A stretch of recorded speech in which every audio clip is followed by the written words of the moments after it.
If you had walked into that lawyer's office on the day my grandfather's will was read, you would have thought my family was attending a celebration rather than a funeral. My mother couldn't stop smiling. My father sat confidently with his arm around my younger sister, Emily, who looked like she had already won the lottery. And maybe she had. As for me, I sat quietly at the far end of the conference table, trying to ignore the knot in my stomach. Grandpa had been gone for only 2 weeks. 2 weeks. The man who had practically raised me. The man who had taught me how to ride a bike, how to fix an engine, how to work hard, and most importantly, how to keep my dignity when people treated me unfairly. And yet somehow I felt completely alone. The lawyer cleared his throat. "We'll begin." The room fell silent. I remember staring at the polished wooden table while he opened the folder containing Grandpa's final wishes. Outside, rain tapped softly against the windows. Inside, my family waited eagerly, not because they missed Grandpa, because they wanted to know what they were getting. Looking back now, I should have recognized the warning signs, but grief has a way of blinding you. My name is Daniel. I'm 31 years old. And for most of my life, I was the forgotten child. My sister Emily was the star, the golden child, the favorite, the one who could do no wrong. If Emily got a B in school, my parents threw a celebration dinner. If I got straight A's, they asked why one of them wasn't an A+. If Emily forgot to do chores, she was busy. If I forgot, I was lazy. It had been that way for as long as I could remember. At first, I thought every family was like that. I thought maybe I just wasn't trying hard enough. Maybe if I worked harder. Maybe if I got better grades. Maybe if I became successful. Maybe then they would finally love me the way they loved her. But no matter what I did, it never happened. The rules were always different. Emily was forgiven. I was judged. Emily was praised. I was criticized. Emily was the daughter they wanted. I was simply the son they had. The only person who seemed to notice was Grandpa. I still remember being 10 years old and sitting in his garage while he repaired an old motorcycle. My parents had just spent an entire weekend celebrating Emily's dance recital. Meanwhile, nobody had shown up to my science fair.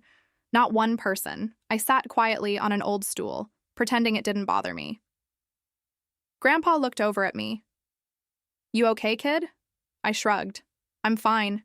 He smiled knowingly. That's not what I asked. For a moment, I couldn't speak. Then the words came pouring out. "They don't care. Grandpa stopped working. What makes you say that?" I looked down. "They always care about Emily." Silence filled the garage. Then Grandpa put down his wrench and walked over. He crouched beside me. "Listen carefully, Daniel." I looked up. There are people in this world who will overlook diamonds and chase glitter. I frowned. What does that mean? It means some people only notice what's loud and shiny. He tapped my chest. But real value is found deeper. Those words stayed with me for decades. At the time, I didn't fully understand them. Years later, I would. After that day, Grandpa became my refuge. Whenever things got difficult at home, I visited him. Whenever my parents compared me to Emily, I visited him. Whenever I felt invisible, I visited him. And somehow he always knew exactly what to say. Unlike everyone else, he never treated me like I was less. He treated me like I mattered. When I turned 16, he taught me how to rebuild an engine. When I turned 18, he taught me how to manage money. When I turned 21, he taught me how to invest, not because he was wealthy. At least, that's what everyone believed. Grandpa lived in a modest house, drove an old pickup truck, wore the same jackets for years. Most people assumed he didn't have much money. Including my parents, especially my parents. That's why they rarely visited him. Emily visited even less. She called him old-fashioned, boring, outdated. Sometimes she didn't call him for months. Yet every birthday, every holiday, Grandpa still sent her gifts. Because that's who he was. He loved people even when they didn't deserve it. As the years passed, the gap between Emily and me only grew wider. She became exactly what my parents wanted. Popular, stylish, attention-seeking. She spent money faster than she earned it. But somehow, my parents always bailed her out. Credit card debt? Dad paid it. Our trouble? Mom covered it. Failed business idea? Another family loan. No consequences. No accountability. Meanwhile, I worked 2 jobs through college, paid my own tuition, lived in a tiny apartment, built everything from scratch, not because I wanted to, because I had no choice. And through all of it, Grandpa watched quietly. Sometimes we'd sit on his porch drinking coffee. He'd ask about work, about life, about my goals. He listened. Really listened. That's rarer than people realize.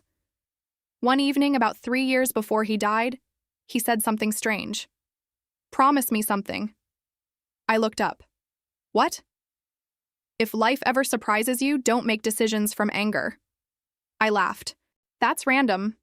"No." His eyes became serious. "It isn't." Something in his tone unsettled me. "Why are you saying that?" He stared into the distance. "Because people reveal who they truly are when money enters the room." I didn't understand then. But I remembered, and later, those words would haunt me. Then came the phone call. The call that changed everything. I was at work when my mother called. Her voice sounded unusually calm. "Daniel." "What happened?" A long pause. Then she said it. "Grandpa passed away this morning." The world stopped. I don't remember the rest of the conversation. I only remember sitting in my office staring at the wall, unable to breathe, unable to think, unable to accept it. The strongest man I had ever known was gone. The funeral was held 4 days later. Hundreds attended, former co-workers, neighbors, friends, people whose lives he had quietly helped over the years. The church was packed. Stories poured in from every direction. People spoke about loans he had given without expecting repayment, repairs he had done for free, scholarships he had secretly funded, families he had helped during hard times. I learned things about Grandpa that even I never knew. And as person after person stood to honor him, one thing became clear. His wealth had never been measured in dollars. It had been measured in impact. Yet while others mourned, my parents seemed strangely focused on something else. The inheritance. I caught snippets of conversations. "Wonder how much the house is worth. He must have saved quite a bit. What about his investments?" Every comment made me uncomfortable. Grandpa hadn't even been buried yet, but they were already counting money. 2 weeks later, the lawyer called. The family gathered at his office, and now, sitting there at that conference table, I watched as he adjusted his glasses. He began reading. Specific gifts went to charities, others went to longtime friends, a few went to former employees. Then came the family section. The lawyer looked toward Emily. "To my granddaughter Emily," she sat straighter. The lawyer continued. "The family home shall transfer to her ownership." Emily gasped. Mom smiled. Dad squeezed her shoulder proudly. The lawyer continued reading. Several investment accounts, a vacation property, vehicles, cash distributions, item after item, asset after asset. Everything seemed to flow toward Emily. The more he read, the bigger her smile became. I sat silently, confused. This didn't sound like Grandpa. At all. Finally, the lawyer turned toward me. My heart pounded. "To my grandson Daniel." The room became quiet. I waited. The lawyer looked down. "I leave my antique toolbox." That was it. Silence. The toolbox. An old metal toolbox from Grandpa's garage. Nothing more. No house, no investments, no property, no accounts, just a toolbox. My mother's eyebrows lifted. Dad smirked. Emily actually laughed. I felt like someone had punched me in the stomach. Surely there had been a mistake. The lawyer continued reading the remaining sections, but I barely heard them. My mind raced. None of this made sense. Grandpa and I had been close. Closer than anyone else. Why would he leave me only a toolbox? Had I misunderstood everything? Had our relationship meant less to him than I believed? The meeting ended 30 minutes later. Everyone stood. Emily looked ecstatic. My parents looked victorious, as if they had personally won some competition. Then Emily approached me. still smiling. Guess Grandpa knew who deserved everything. The words hit harder than they should have. I stared at her. She shrugged. What? I'm just saying. Dad chuckled. Mom didn't stop her. Not a single person defended me. Not one. I walked out of the building before my anger exploded. Rain poured from dark clouds overhead. I stood in the parking lot, drenched within seconds. For the first time in years, I felt completely lost. Had Grandpa really chosen her? Had everything I believed about our bond been wrong? Or was there something I wasn't seeing? As I stood there, replaying every memory in my mind, I noticed the lawyer hurrying toward me. Daniel! I turned. He looked nervous, almost uncomfortable. There's something I need to tell you. What? He glanced back toward the building, then lowered his voice. Your grandfather left additional instructions. My heartbeat stopped. What instructions? The lawyer hesitated. As of today, I am not allowed to tell you. I frowned. What does that mean? He handed me a small sealed envelope. The paper looked old, yellowed, worn. My name was written across the front in Grandpa's unmistakable handwriting. Daniel. The lawyer looked directly into my eyes. Your grandfather told me to give this to you only after the will was read. I stared at the envelope. What is it? His expression turned serious. I don't know. Then he paused. But I can tell you this. What? The lawyer smiled faintly. Your grandfather was a very intelligent man. And with that, he walked away, leaving me standing alone in the rain, holding the one thing that might explain everything. The rain continued pouring as I sat inside my car. The envelope rested on the steering wheel. For several minutes, I simply stared at it. My name, written in Grandpa's handwriting. The same handwriting that had filled birthday cards, Christmas notes, and countless scraps of advice over the years. A part of me didn't want to open it, because as long as it remained sealed, there was still hope. Hope that somehow all of this made sense. Hope that Grandpa hadn't forgotten me.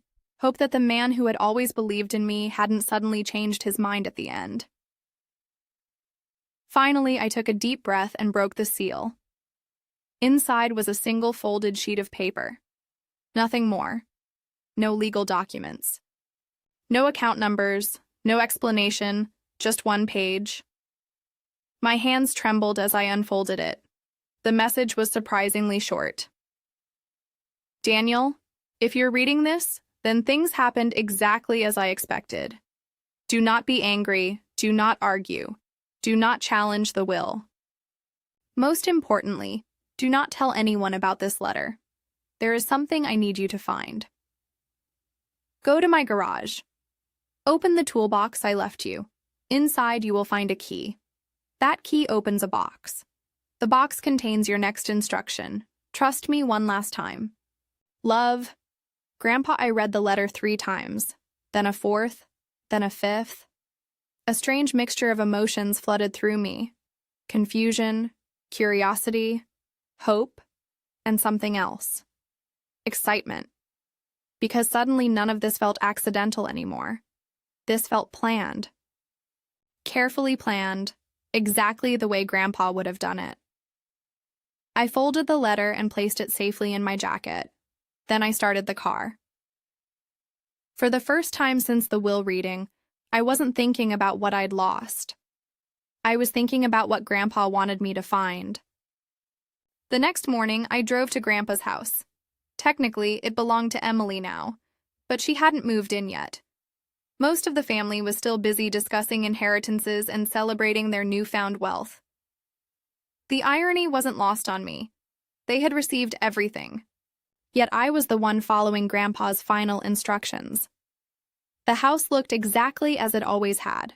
Small, simple, comfortable. I parked and walked toward the detached garage, the same garage where I'd spent countless weekends with Grandpa. The smell hit me immediately after opening the door. Motor oil, wood, metal, memories. For a moment, I simply stood there, remembering, seeing his workbench, his tools, his old radio. It felt as if he might walk through the door at any second. I swallowed hard and forced myself to focus. The toolbox. It sat exactly where it always had. A heavy red metal toolbox resting beneath a workbench. I carried it to the table and opened it. At first glance, everything appeared ordinary. Wrenches, sockets, screwdrivers, the same tools I'd seen hundreds of times. Then I remembered Grandpa's words. Inside you will find a key. I searched carefully. Every compartment, every drawer. Nothing. 10 minutes passed, then 20. Frustration began creeping in. Had I missed something? Suddenly, I noticed something unusual. The bottom of the toolbox felt thicker than it should have. I pressed against the metal. A hidden panel shifted. My pulse quickened. No way. Carefully, I lifted the false bottom. Beneath it lay a small brass key, and attached to it was another note. Good. You're still paying attention. The key belongs to box 214. Riverdale storage. Do not bring anyone. Trust no one. Especially family. I froze. Especially family. Those words sent a chill through me. Why would Grandpa write that? What exactly had he expected? By afternoon, I arrived at Riverdale Storage. The facility sat on the edge of town. Old, quiet, almost forgotten. Inside the office, a manager checked his records. When I mentioned box 214, his expression changed. You, Daniel? I blinked. Yes. He nodded. Been waiting years to meet you. Years? What do you mean? The man smiled. Your grandfather rented that unit over a decade ago. A decade. My stomach tightened. This wasn't some last-minute plan. Whatever Grandpa had been preparing had started years earlier. The manager led me through a maze of storage units before stopping at a small metal door. He handed me paperwork. Good luck. Then he walked away. I stared at the lock. My hand shook slightly as I inserted the key.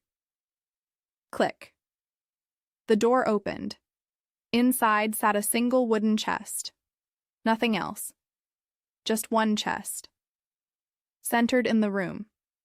Waiting.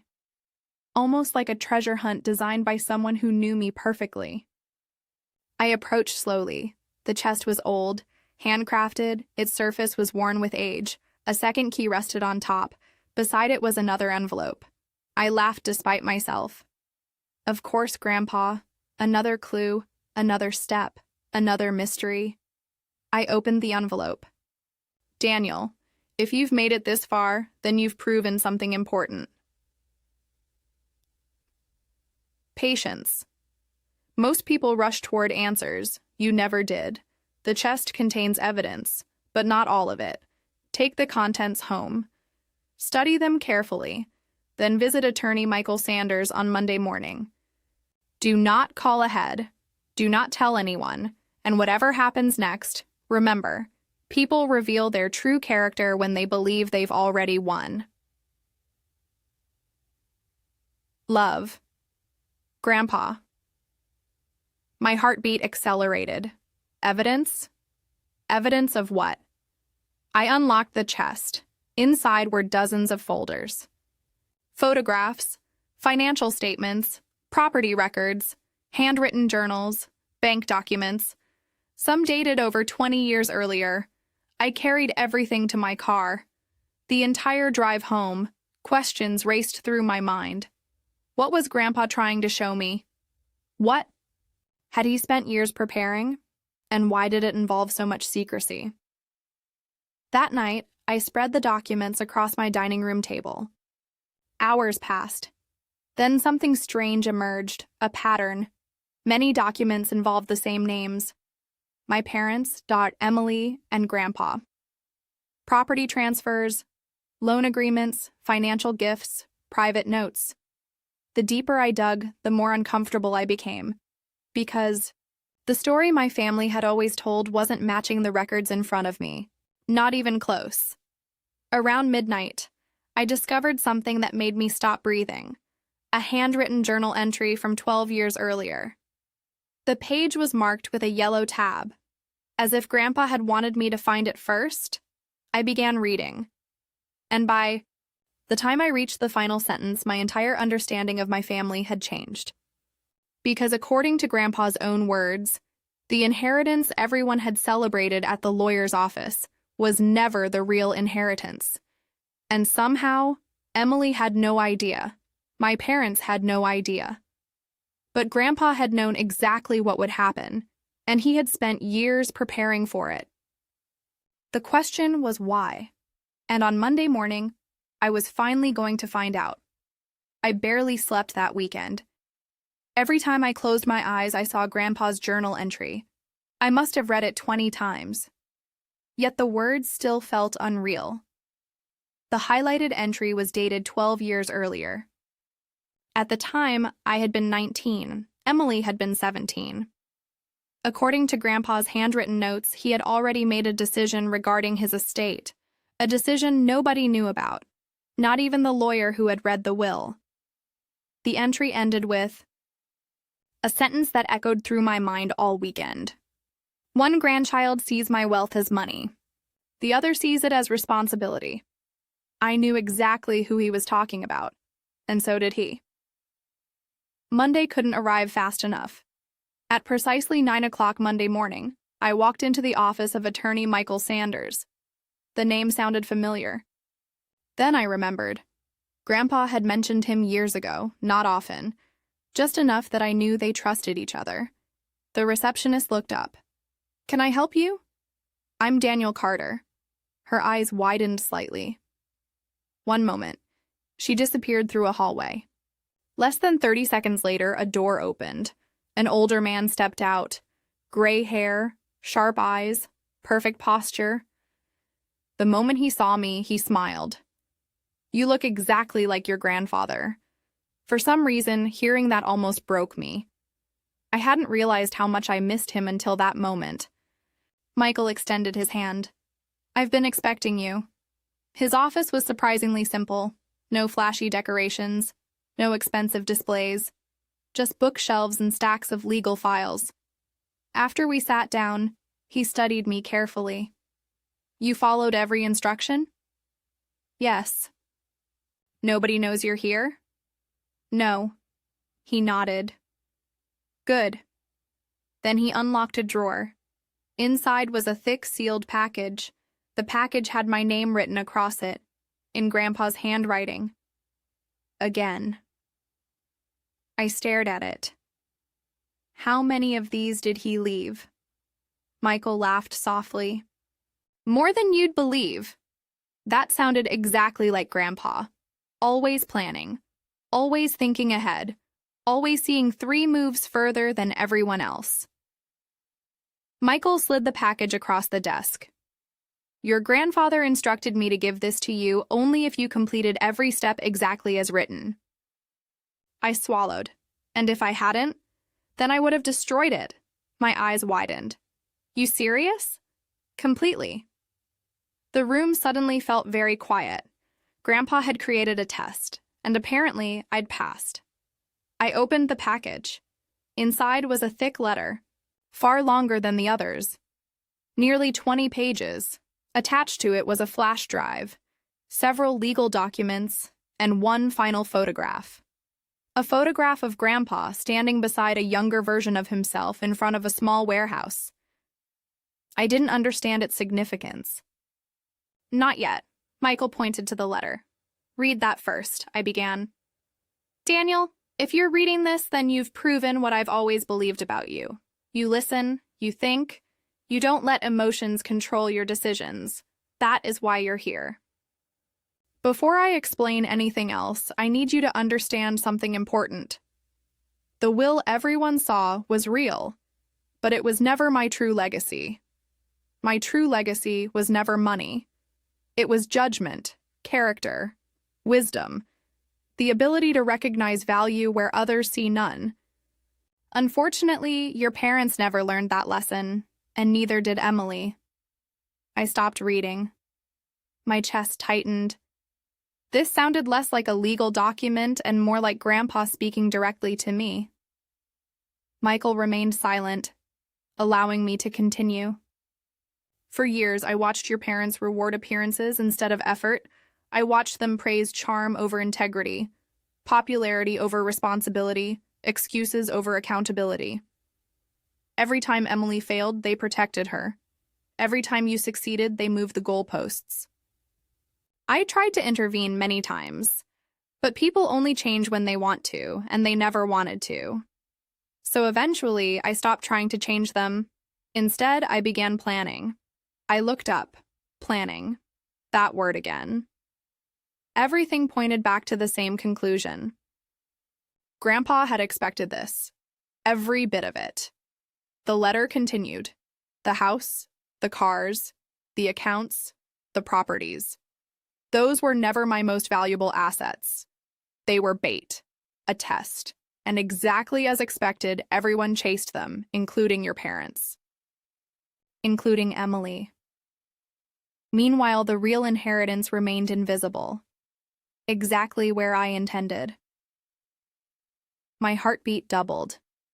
I glanced at Michael. He simply nodded, as if encouraging me to keep going. 25 years ago, I invested in a small logistics company. At the time, nobody believed it would survive. I invested anyway. Over the years, that company expanded, then expanded again, then again. Eventually, it became something much larger than anyone imagined. I never told the family. I wanted to see who cared about me versus who cared about my assets. The answer became clear, very clear. I turned the page. My hands were shaking. Today, that investment represents the majority of my wealth. The attached documents transfer ownership to you. 100%. No conditions, no challenges, no shared control. Only you. Because wealth without character is dangerous, and character without opportunity is tragic. You possess both.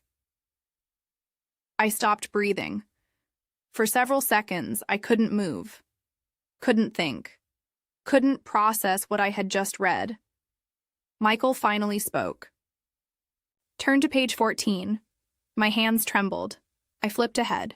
Then I saw the number, the valuation, audited, verified, current. My vision blurred. I thought I was reading it wrong. I checked again and again and again. The number never changed. $86 million. I stared at the page. 86 million. Not 8. Not 18. 86. My entire body went numb. No. The word escaped before I could stop it. Michael smiled. That was my reaction too. This has to be wrong. It isn't. 86 million? As of the latest valuation. I leaned back in the chair. The room spun. Everything suddenly made sense. The house, the accounts, the vacation property, those things were valuable. But compared to this, they were crumbs. For several minutes, neither of us spoke. Eventually, I forced myself to continue reading. The next pages explained everything: the company, the investment history, the ownership structure, the trusts, the legal protections. Grandpa had spent years ensuring nobody could challenge the transfer. Years. Every detail had been carefully prepared. Every loophole closed, every possible dispute anticipated. Even after his death, he was still 3 steps ahead. Then I reached the final section, and that's where things became even more shocking. Daniel, by the time you read this, your family will believe they won. Let them. Do not rush to confront them. Do not seek revenge. Life handles that better than we ever can. Simply watch, because people who believe they've secured easy wealth often reveal exactly who they are, and when they do. Pay attention. The lesson will be worth more than the money. I slowly lowered the letter. For a moment, neither Michael nor I spoke. Finally, I asked the question burning in my mind. Did Grandpa really think they'd react badly? Michael sighed. Then he opened another folder. Inside were reports, financial summaries, property records, debt statements, recent loan applications. I frowned. What is this? Your sister's finances. My stomach dropped. What? Your grandfather legally monitored certain family assets through trusts. I flipped through the pages. Credit card debt. Personal loans, luxury purchases, missed payments, failed investments. The numbers were staggering. Emily wasn't wealthy. She was drowning, and apparently my parents were helping hide it. Michael folded his hands. Your grandfather knew exactly what would happen. What do you mean? The moment Emily inherited those assets, she'd start leveraging them. I stared. And she's already started. What? Michael slid over a document dated 2 days earlier. My eyes widened. Emily had already attempted to borrow against the house. 2 days. Grandpa had been gone for only 2 weeks, and she was already treating the inheritance like an ATM. Exactly as Grandpa predicted. For the first time, I understood the genius of his plan. This wasn't about punishment. It wasn't about revenge. It was about truth. He hadn't created their downfall. He had simply stepped aside and allowed them to create it themselves. As I prepared to leave, Michael handed me one final envelope, the last envelope, the final instruction. The words on the front were simple. Open only, after the truth reveals itself. I looked at him. What does that mean? Michael smiled. The same thing it meant when your grandfather wrote it. And what's that? He stood and walked me toward the door. I think you'll know soon enough. 3 weeks later. The phone rang. It was my mother. For the first time in years, she sounded afraid. Genuinely afraid. And the moment I answered, I knew Grandpa's prediction had come true. Because everything was beginning to collapse. 3 weeks after my meeting with Michael Sanders, my phone rang. The caller ID showed my mother's name. That alone was unusual. Over the years, she rarely called unless she needed something. For a moment, I considered letting it go to voicemail. Instead, I answered. Hello? The silence on the other end immediately felt wrong. Then came her voice. Weak, shaky, almost frightened. Daniel. I sat up straighter. Mom? Another pause. Then she asked a question I never expected to hear. Can you come over? No criticism, no orders, no judgment, just a request. And somehow that made me more nervous than anything else. An hour later, I pulled into my parents' driveway. The house looked normal, but the moment I stepped inside, I knew something had changed. The atmosphere felt heavy, tense, like a storm had already hit. My father sat at the kitchen table. His face looked pale, exhausted, years older than I remembered. My mother stood near the sink, wringing her hands nervously. And Emily. Emily looked completely different. The confidence she'd displayed during the will reading was gone. The smug smile was gone. The arrogance was gone. She looked terrified. Nobody spoke for several seconds. Finally, Dad pushed a stack of papers across the table. Look. I glanced down. Bank notices, loan documents, foreclosure warnings, legal demands. My stomach tightened. The numbers were staggering. What happened? Emily burst into tears. Actual tears. Not the dramatic kind she'd always used to manipulate people. These were different. These were panic. My mother sat beside her. She made some mistakes. I almost laughed. Mistakes? The paperwork in front of me wasn't mistakes. It was financial destruction. Over the previous 3 weeks, Emily had borrowed against nearly every asset she'd inherited. The house, the investment accounts, the vacation property, everything. And then she had invested heavily into a luxury development project recommended by a friend.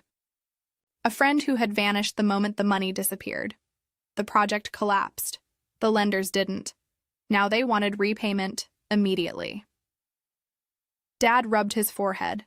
We thought it was a good opportunity. There it was, the same pattern, the same excuse.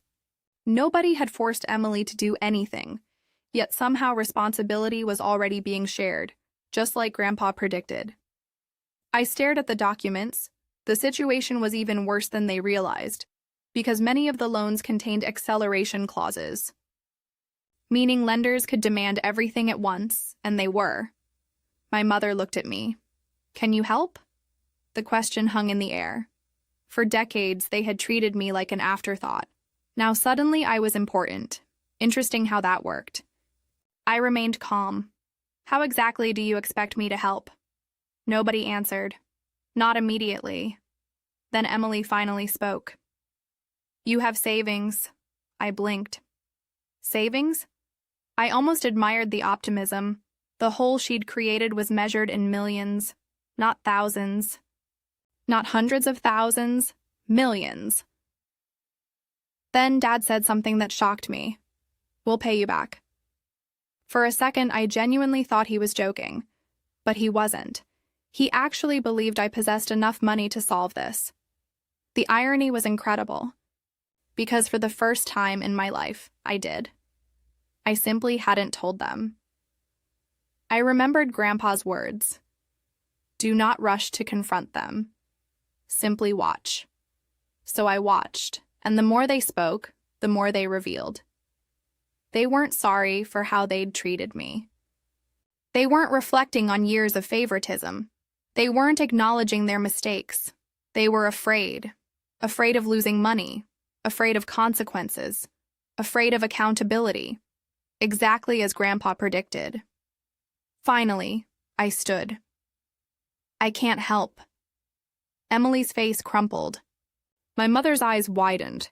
Dad looked angry. You're just going to walk away? I looked directly at him. Isn't that what you've been doing to me my entire life? The room fell silent. Nobody had an answer, because there wasn't one. Over the next month, the situation worsened. Much worse. Properties were sold, accounts were liquidated, vehicles disappeared, creditors kept coming. The inheritance everyone had celebrated was evaporating before their eyes, and with every setback, the calls increased. My mother, my father, even distant relatives. Everyone suddenly wanted a relationship. Everyone suddenly wanted to reconnect. Funny how money changes people's priorities. Then one afternoon, Michael called. Have you opened the final envelope yet? I looked at the sealed envelope sitting on my desk. The last one. The one Grandpa had instructed me to open only after the truth revealed itself. I think it's time. Michael laughed softly. I think so too. That evening, I finally opened it. Inside was a single letter, short, simple. Pure Grandpa. Daniel, if you're reading this, then the lesson is complete. By now you've seen what happens when people value wealth more than wisdom. You've seen what happens when entitlement replaces responsibility. Most importantly, you've learned something many people never understand. Money does not change character. It reveals it. The people around you showed you who they were long before I died. You simply needed enough distance to see it clearly. Now comes the most important choice. Not what you do with the money, what you do with the hurt. Do not carry bitterness. It weighs more than any burden. Build a life that makes you proud. Help people when you can. Protect your peace when you must. And remember something I've always believed. The greatest revenge is a life well lived. I'm proud of you. Always was. Love. Grandpa. I sat there for a long time, reading those words over and over, not because of the money, not because of the inheritance, but because of the final sentence. I'm proud of you.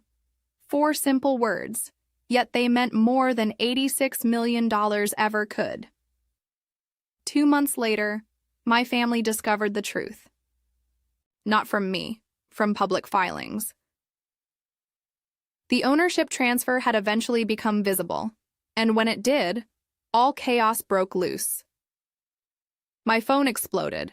Calls, texts, emails, messages from relatives I hadn't heard from in years. Everyone wanted confirmation. Everyone wanted details. Everyone wanted access. Then came the visit, the one I knew was inevitable. A Saturday afternoon, a knock on my front door. When I opened it, my parents were standing there, alone. For the first time in my life, they looked uncertain, almost nervous. Neither spoke immediately. Finally, my mother asked, "Is it true?" I knew exactly what she meant. I nodded. Yes. Her eyes filled with tears. Dad stared at the ground. And then something happened that I never expected. My father apologized. Actually apologized. No excuses, no blame, no qualifications, just honesty. We failed you. The words hit harder than I anticipated, because I had waited my entire life to hear them. For several minutes, nobody spoke. Then Dad continued, "We thought we were helping Emily." He shook his head. "We were hurting both of you." For the first time, I believed him, not because his apology erased the past. It didn't, but because it sounded real, and sometimes that's enough. A few weeks later, Emily requested to meet. I almost declined. But curiosity won. We met at a small coffee shop. She looked exhausted, older somehow. Life had humbled her quickly. After a few awkward minutes, she finally spoke. "You know what the worst part is?" "What?" She stared into her coffee. Grandpa was right. I said nothing. She laughed bitterly. "I spent my entire life believing I deserved everything." Then she looked up. "And I never earned any of it." For the first time, I saw genuine self-awareness. Not entitlement, not manipulation. Growth. Painful growth. But growth nonetheless. Years passed. The company continued expanding. The inheritance grew. But I followed Grandpa's advice. I didn't chase luxury. I didn't seek revenge. Instead, I built businesses, scholarships, community programs, opportunities for people who needed them, the same way Grandpa had quietly helped others throughout his life. His legacy continued, just through different hands. Sometimes I still visit his grave.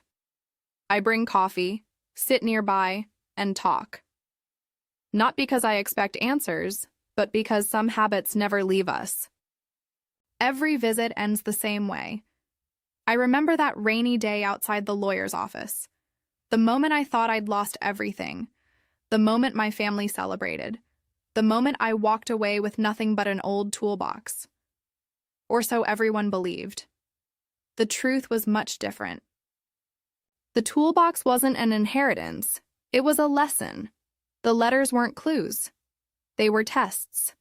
And Grandpa's greatest gift was never money. It was the chance to finally see people clearly, including myself. Because in the end, the family member who inherited the most wasn't the one who received the house, or the accounts, or the properties. It was the one who inherited Grandpa's wisdom, and that turned out to be worth far more than anything money could buy.